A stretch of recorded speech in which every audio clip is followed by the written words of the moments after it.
ৰাইজৰ প্ৰথম প্ৰত্যেক তেওঁলোকৰ অভিযোগ আমি গুৰুত্ব সহকাৰে লওঁ আৰু ৰাইজৰ কথা অনুসৰি আমি নিজৰ কামটো কেনেদৰে শুদ্ধ কৰিব পাৰোঁ আমি তাৰ বাবে আমি চেষ্টা কৰোঁ।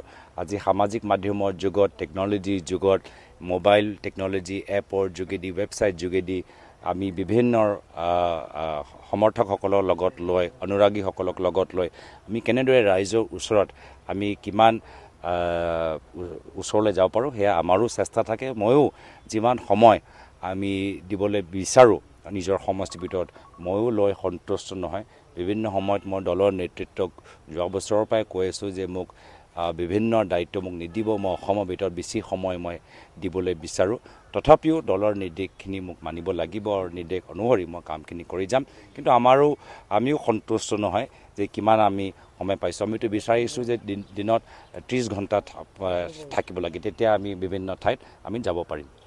এটা দেখা গৈছে যে মই ভাবোঁ বিভিন্ন বিৰোধী দলৰ পঞ্চায়ত নিৰ্বাচনত ফলাফল ভাল হোৱা নাই আৰু সেইকাৰণে সকলোৱে নিজৰ নিজৰ কৰ্মীসকলৰ লগত পৰ্যালোচনা কৰাটো উচিত।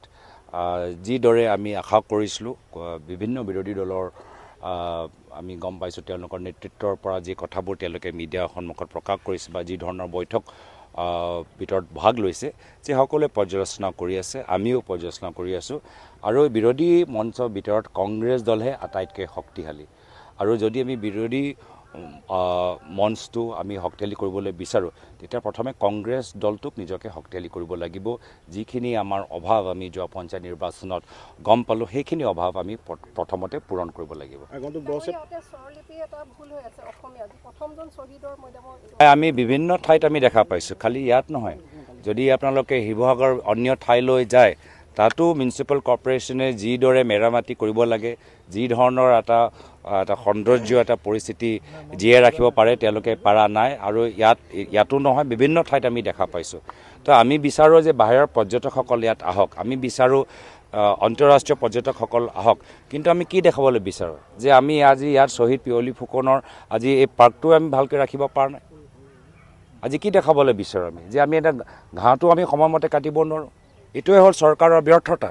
আজি তেওঁলোকে কোটি কোটি টকা খৰচ কৰি প্ৰিয়ংকা চোপ্ৰাক তেওঁলোকে কণ্ট্ৰেক্ট দিব, কিন্তু আজি ইয়াতে আমি দেখিছোঁ যে য'ত আমি অসমৰ লৈ চাবলৈ আহি বিভিন্ন পৰ্যটকসকল যি ঠাইলৈ যাব তাতে তেওঁলোকে ভালকৈ বৰ্তমান চৰকাৰে মেৰামতি কৰি ৰখা নাই। এই ক্ষেত্ৰত নিশ্চয় আমি পৰৱৰ্তী দিনত ইয়াত সিদ্ধান্ত ল'ম।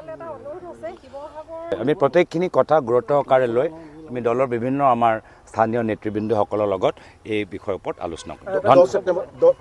তেওঁ সোধক, মইতো কৈছোঁ ফ্লপ চিনেমা ওলাব, ফ্লপ হ'ব আৰু কি হ'ব। কিন্তু মই লগে লগে মই মুখ্যমন্ত্ৰীকো ধন্যবাদ জনাবলৈ বিচাৰোঁ। তেওঁ যদি যোৱা 2-3 বছৰৰ ভিতৰত মোক লৈ ইমান ব্যস্ত নাথাকিলেহেঁতেন তেতিয়া হ'ব পাৰে মোৰ দলৰ নেতৃত্ব মোৰ ওপৰত ইমান গধুৰ দায়িত্ব নিদিলেহেঁতেন। কিন্তু যোৱা 3-4 বছৰৰ পৰা প্ৰথমে ডিলিমিটেশ্যন, তাৰপিছত যোৰহাটৰ ভিতৰত যিদৰে প্ৰচাৰ কৰিলে, তাৰপিছত এটা ভুৱা এটা মানে কাল্পনিক মোৰে কিবা বডি ডাবল লৈ কিবা এটা কাহিনী বনাই আছে নেকি, এই ধৰণৰ যে তেওঁ চিনেমা বনাই আছে তাৰ বাবেহে দলৰ মোৰ নেতৃত্ব মোৰ ওপৰতে গধুৰ দায়িত্ব দিছে। মই মুখ্যমন্ত্ৰী মহোদয়ক মোৰ আন্তৰিক মৰম শ্ৰদ্ধা আৰু কৃতজ্ঞতা জ্ঞাপন কৰিছোঁ।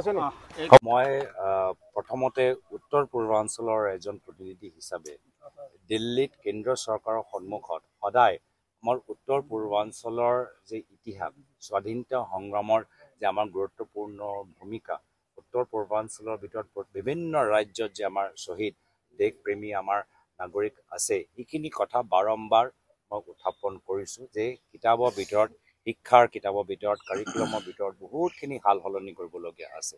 এতিয়াও আমাৰ ল'ৰা ছোৱালীবোৰ যেতিয়া দিল্লীলৈ যায় তেওঁলোকক বাহিৰৰ চাইনাৰ পৰা অহা তেনেদৰে তেওঁলোকক তিৰস্কাৰ কৰা যায়।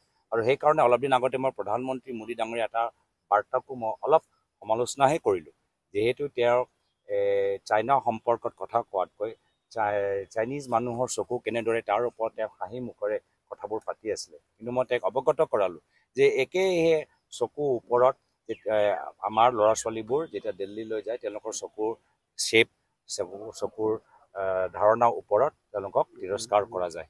তো উত্তৰ পূৰ্বাঞ্চলৰ যথেষ্ট আমাৰ যুৱক সমাজসকলে ভাবে যে কি হ'ল, আমাৰ ভাৰতৰ অন্য ৰাজ্যৰ ল'ৰা ছোৱালীবোৰ আমাক চিনি নাপায় নেকি, গম নাপায় নেকি এতিয়া উত্তৰ পূৰ্বাঞ্চল অসম ছিক্কিম আমাৰ ভাৰতৰ এটা অংশ কিয় এনেকুৱা আজি তেওঁলোকক ব্যৱহাৰ কৰা গৈছে এই ক্ষেত্ৰত বাৰম্বাৰ মই দাবী জনাইছোঁ আৰু লগে লগে আমাৰ অসমৰ ভিতৰত আপোনালোকৰ কোৱাৰ দৰে যে আমাৰ স্বাধীনতা সংগ্ৰামত বা তাৰ পূৰ্বে স্বাধীনতা ব্ৰিটিছৰ বিৰুদ্ধে আমি যিদৰে ইতিহাসত সংগ্ৰাম কৰিছোঁ এই ক্ষেত্ৰত বহুত কথা বৰ্তমান চৰকাৰে নাজানে তেওঁলোকে জানিবলৈ নিবিচাৰে আৰু এই হেঁচাটো আগন্তুক দিনত দিয়াটো প্ৰয়োজন আছে